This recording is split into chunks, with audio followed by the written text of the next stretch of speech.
안녕하세요. 미래에 계신 여러분, 프로젝트 반주입니다. 지금 이곳은 2023년 1월 6일 금요일이고요. 오늘의 반주를 시작하겠습니다. 먼저 오늘의 이슈를 보시겠습니다.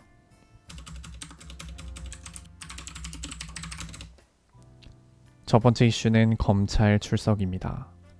오늘인 1월 6일 더불어민주당 이재명 대표가 성남FC 의혹과 관련해 검찰에 출석하겠다는 의지를 내비쳤습니다. 더불어민주당 안호영 수석 대변인은 이 대표가 10일 오전 10시 30분에 수원지검 성남지청에 출석하는 일정이 합의됐다. 검찰과 변호인단이 출석 날짜를 조율했고 그 날짜가 적당하다고 판단한 것이다. 이 대표는 당당히 출석해서 입장을 말씀하신다고 했다. 구체적으로 어떤 사람과 갈지, 어떻게 할지는 지켜봐야 한다. 라고 밝혔습니다. 두 번째 이슈는 이기영 현장 검증입니다. 오늘인 1월 6일 의정부지검 고양지청이 경기 파주시 공릉천변 일대를 찾아 약 20분간 현장 검증을 진행했습니다. 해당 위치는 이기영 씨가 피해 여성의 시신을 유기했다고 진술한 위치로 알려져 있으며 포승줄에 묶인 이기영 씨가 현장 검증에 참석한 모습도 사람들에게 목격되었는데요. 경찰은 이미 이기영 씨의 진술을 토대로 수색 작업을 진행했지만 이미 유기 시점으로부터 수개월이 지났고 땅도 얼어붙어 있어서 수색 작업에 어려움을 겪었다고 합니다. 세 번째 이슈는 감기약 사재기입니다. 중국에서 코로나19 사태가 심각해지면서 최근 중국 사람들이 한국 약국에서 감기약을 사재기하고 있다는 의혹이 제기된 가운데 오늘인 1월 6일 정부가 사재기는 없었다 라고 밝히며 판매 제한 조치를 보류하기로 결정했습니다. 식품의약품안전처는 현재 감기약 수요 증가에 대응할 수 있을 만큼 생산과 출하, 재고량이 조정되고 있다며 계속해서 유통 현황을 모니터링하겠다고 밝혔는데요. 어느 정도 통제가 가능한 상황에서 판매 제한 조치를 시행할 경우 국민들의 불편함이 더욱 클 것이라 생각하여 조치를 미룬 것으로 해석됩니다.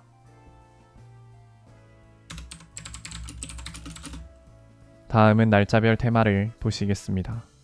오늘은 6일이고요. 6일의 테마는 주식과 코인입니다. 인기 검색 종목을 보시겠습니다.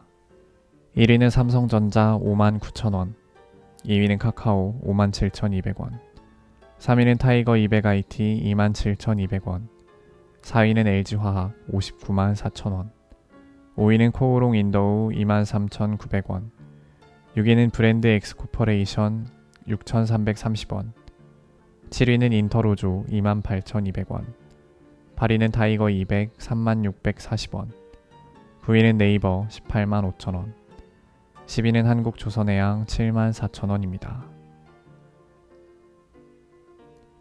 다음은 가상화폐를 보시겠습니다. 1위는 이더리움 클래식 23,020원, 2위는 리플 426원, 3위는 솔라나 16,310원, 4위는 비트코인 2,131만 7천원, 5위는 도지코인 89.70원, 6위는 휴먼스케이프 93.10원, 7위는 디카르고 36.30원, 8위는 트론 64.30원, 9위는 이더리움 158만 2,500원, 10위는 엑시인피니티 8,265원입니다.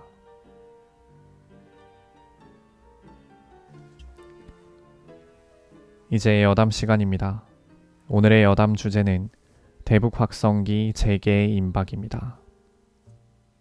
북한의 연이은 도발로 인해 남북 관계가 급속도로 얼어붙고 있는 가운데 대북 확성기가 재개될 가능성이 높아지면서 시설 점검이 시작된 것으로 알려졌습니다. 2018년 4월에 판문점 선언이 있었고 2018년 5월부터 약 40대에 가까운 대북 확성기가 철거되었지만 지금처럼 도발이 계속되고 9.19 합의의 효력이 정지된다면 대북 확성기가 다시 가동될 수도 있다라는 관측이 나오고 있습니다. 사실상 우리나라에서는 최후 통첩을 북한 측에 날린 게 아닌가 싶은데요. 이랬는데도 북한이 한 번 더 지난번 무인기 도발과 같은 그런 행동을 반복한다면 아마 거의 일사천리로 모든 그런 관련 합의들과 약속, 선언 이런 게 다 백지화되고 다시 냉전 관계로 돌아가게 될 것 같습니다. 아주 먼 옛날부터 몇 번씩 쓰긴 했겠지만 제 기억으로 가장 인상적이었던 때는 2015년 박근혜 정부 때, 그때도 북한이 막 도발하고 이래서 관계가 많이 안 좋아졌었고, 그래서 대북 확성기를 가동을 했었는데 그때 사람들이 좀 생소한 개념이었던 걸로 기억을 합니다. 그러니까 언론에서도 막 대북 확성기에는 어떤 내용이 담기느냐, 북한으로 가는 그 방송에 어떤 내용이 담기느냐 이런 얘기를 많이 했었던 걸로 기억을 하는데, 한국 정보가 훨씬 뛰어나고 자본주의가 결국 승리하고 이런 내용이 담긴 게 아니라 그때 당시의 히트곡이었던 아이유의 마음, 빅뱅의 뱅뱅뱅, 그리고 날씨나 뉴스와 같은 그런 일상적인 이야기와 노래들이 북한으로 넘어갔다고 합니다. 네. 그리고 그때 그 어떤 날씨 일기예보 같은 걸 들은 인민군들이 널어놓은 빨래를 걷거나 이런 장면들이 포착되었다. 그래서 대북 확성기가 효과가 있더라. 이런 얘기가 그때 한참 나왔던 게 기억이 나는데요. 아무래도 노골적인 그런 선전보다도 이런 은은하게 북한 사람들 사이에 스며드는 방송이 더 위협적일 테니까 북한 쪽에서도 그때 굉장히 대북 확성기 빨리 끄라고 엄청 분노했었던 그런 기억이 나고, 지금도 아마 이걸 굉장히 민감하게 생각하지 않을까 싶은데,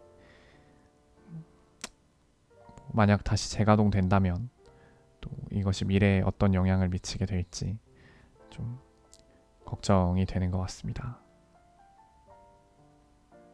다음은 오늘의 날씨입니다. 서울특별시 동대문구 기준 낮 최고 기온은 4도, 최저 기온은 영하 7도였습니다. 오늘은 이만 마치겠습니다. 오늘 하루 모두 수고 많으셨고 1월 6일이 생일이신 분들 진심으로 축하드립니다.